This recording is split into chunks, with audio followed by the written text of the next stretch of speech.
Good morning, Equal Stone Healing. Another touchstone message for you all.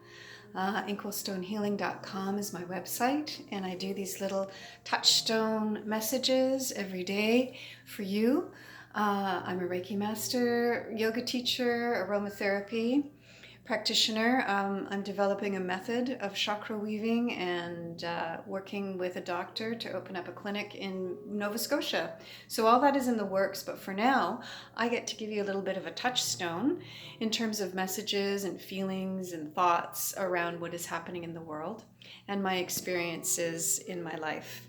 So over 30 years of experience, I'm an expert and a specialist in energy work and in dream time.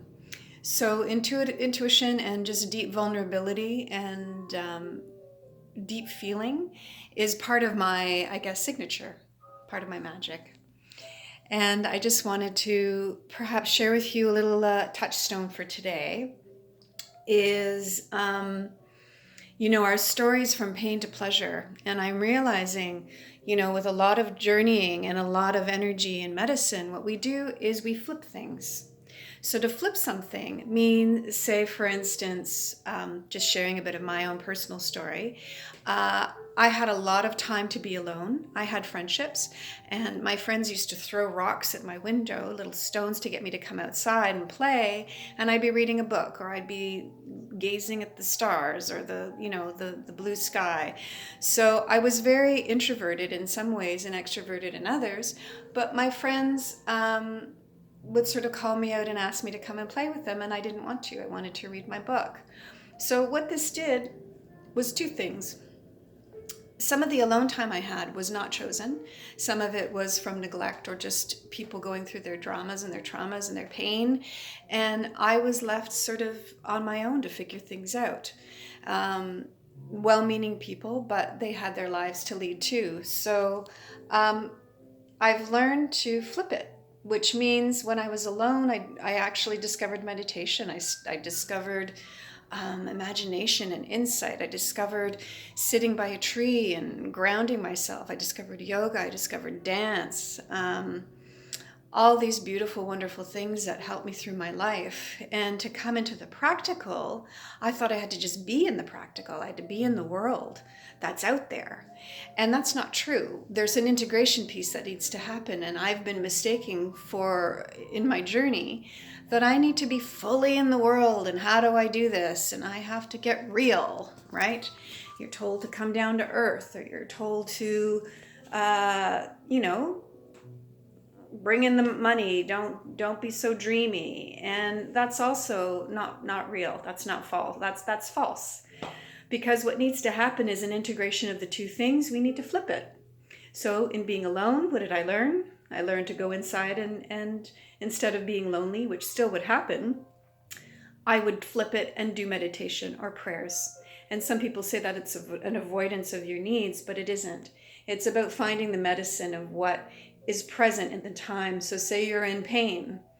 Well, what are you going to do when you're in pain? You want to feel pleasure. You want to feel good. So how do we do that? We flip the pain. We find out how the body functions and what the body needs in order to experience pleasure. And that's part of the journey where we need to flip something.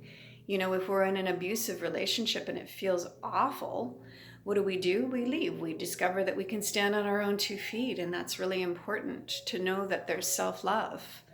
And eventually, we do learn how to integrate things and then be in that space and place where a lot of the so-called negative experiences just fade away. And we learn how to ease into that. And the fear and the anxiety of coding the nervous system and how to be really held in a space is really important. So, for instance, if you're not held a lot, sometimes we're able to hold space for other people to step into. And that's a real gift. That's a real beautiful thing for someone to take space and enter into it, and for another person to hold it and be present for the bigger energy that's in the space. So that's my touchstone for today. And the message here is to flip it.